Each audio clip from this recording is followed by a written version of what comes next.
Here we go. I've been looking forward to this guy arriving for a good while. Honestly, I've been trying to track this guy down and off for a while. You've seen the thumbnail and all that stuff, so you know what this is. I have not seen this yet. This is the box he shipped in from Mandarake. Properly good site for tracking down obscure Japanese stuff.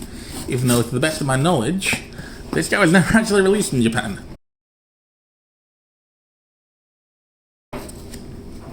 Actually, yeah, a little bit on his release then. Just while I'm finishing getting him open. So, this guy was originally developed at cost by, I believe, Hasbro as part of a partnership, or basically commemorate a successful partnership with Chevrolet. Which is why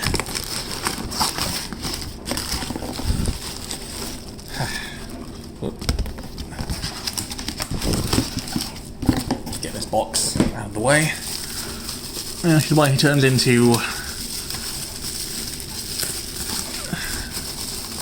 something that will be on screen in a moment once I get him out of... There we go. So, hence why he turns into the Chevy Aveo, I don't know how it's pronounced. Anyway, this guy then... A few of them showed up in China, and no one really knows what the deal was there. By the way, a few of them, they fell off a truck somewhere in a factory or whatever, and were sold for an insane price. And then, in theory, this guy was meant to be for a promotion where you test drove a Chevrolet Aveo, and they gave you this guy. Or you bought a Chevy Aveo, and you got this guy as the freebie. We don't know if that actually happened or not, because this guy's history is insane. After that, he showed up at a mall in Toronto. There's a little Chevrolet booth there. They were doing a raffle thing. If you were successful, grand prize was an actual Chevrolet Aveo. And apparently like 10 or 20 people a day also could win these boys. Okay, cool. Anyway, yeah, that was that for a while. He next showed up on a car parts site, but only in Switzerland and the United Arab Emirates, and for some reason they charge extortionate shipping to the US. To this day, no one's really sure what's up with that, but like, you're looking at £100 minimum.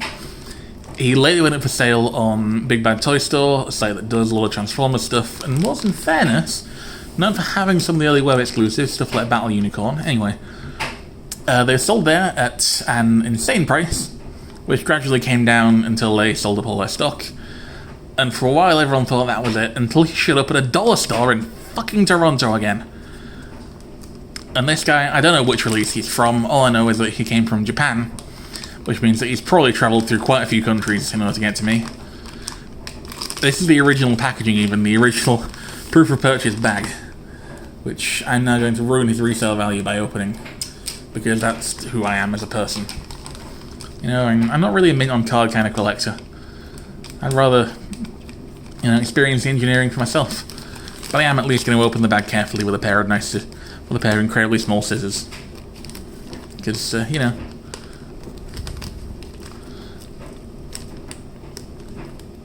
the only scissors I have on hand right now. You probably didn't know that, but now you do. Actually, from one of these little Swiss credit card multi-tool things that used to belong to my ex-mother-in-law. It now belongs to me. Anyway,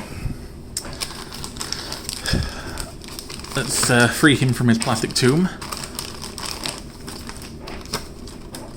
to find that he is in another slightly smaller plastic tomb. Okay.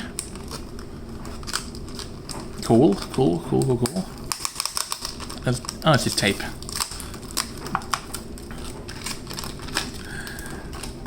And I now hold in my hands a bizarre piece of giant robot history. So, yeah, he rolls fairly well. Let's just get the packaging out of the way, out of frame, out of mind, and transform them. So, first things first, I believe he does something to the back end. I've seen a bunch of videos on this guy, so I have a rough idea of what I'm doing. Oh, well, things are happening.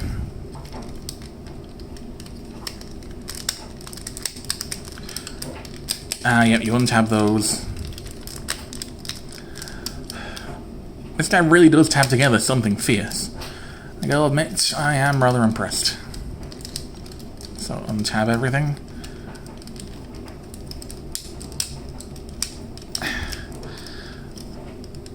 Bring this down. There we go.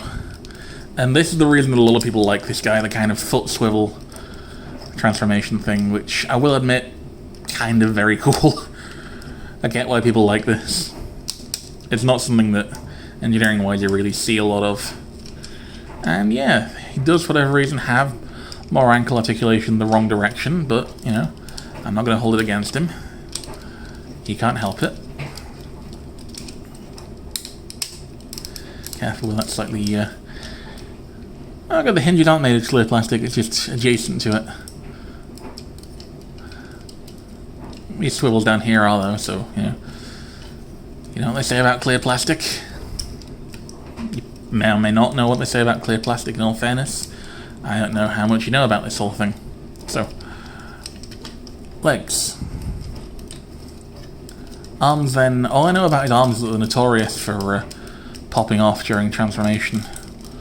And let's see if I can get this guy's first ever transform on camera without anything popping. Oh. Whoa.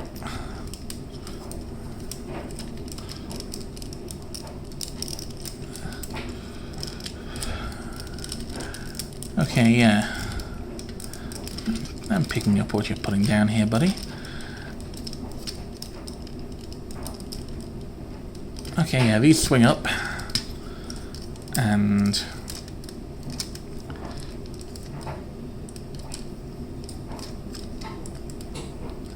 round. It's kind of neat. There's like a kind of faux double joint with the elbow as a side effect of the transformation. I like it when that stuff happens. Anyway, then we have one arm. So far, no pops.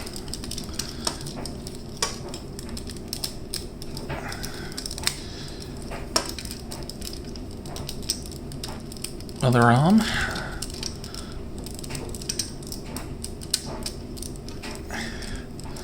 Man, this guy's a little creaky. It's worrying, but not like super worrying.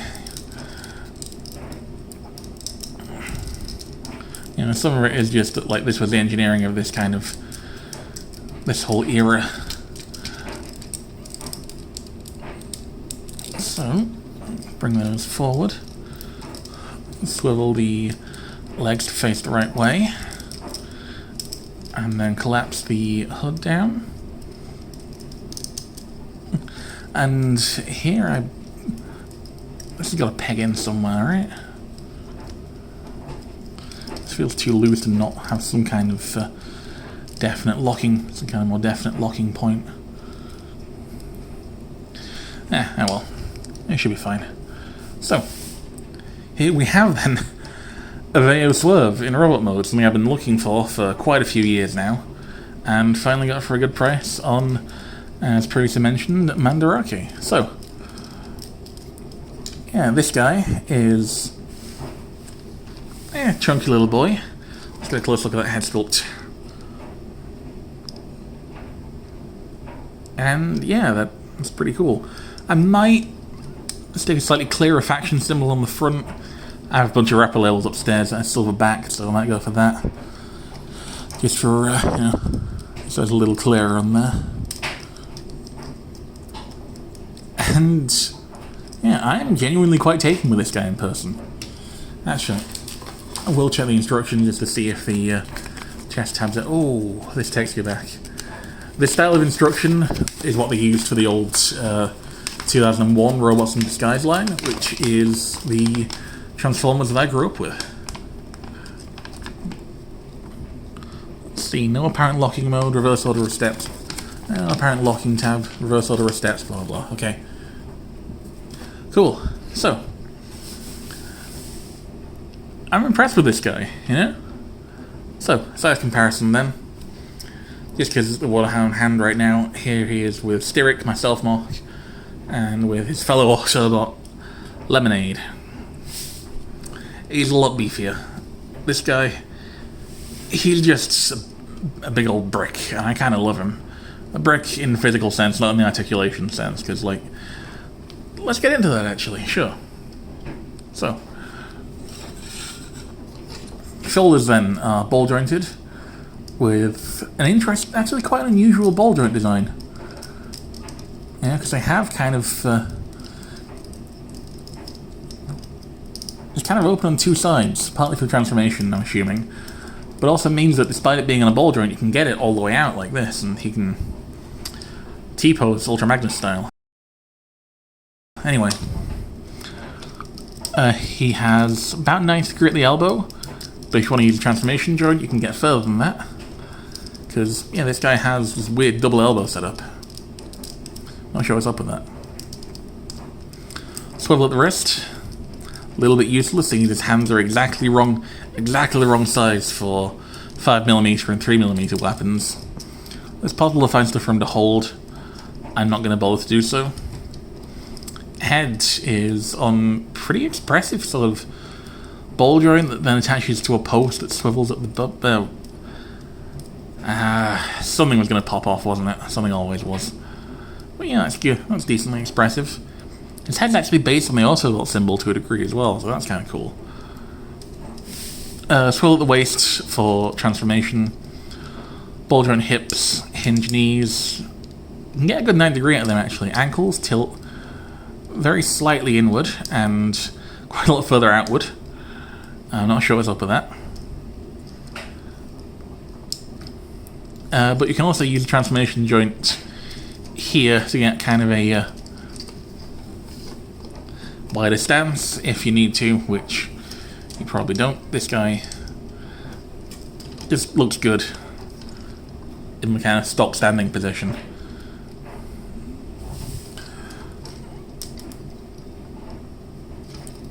Which doors do anything? I could have sworn I saw somewhere that the doors...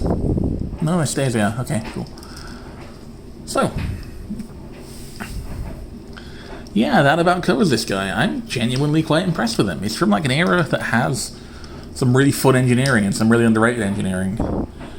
And this one's sort of that movie, post-movie 1 pre-classics era where like they've figured out stuff like Stockade and Wreckage from the first movie line, which both really, really good deluxes. I might cover those now and doing Transformers stuff as well. You know, like, yeah, he's good.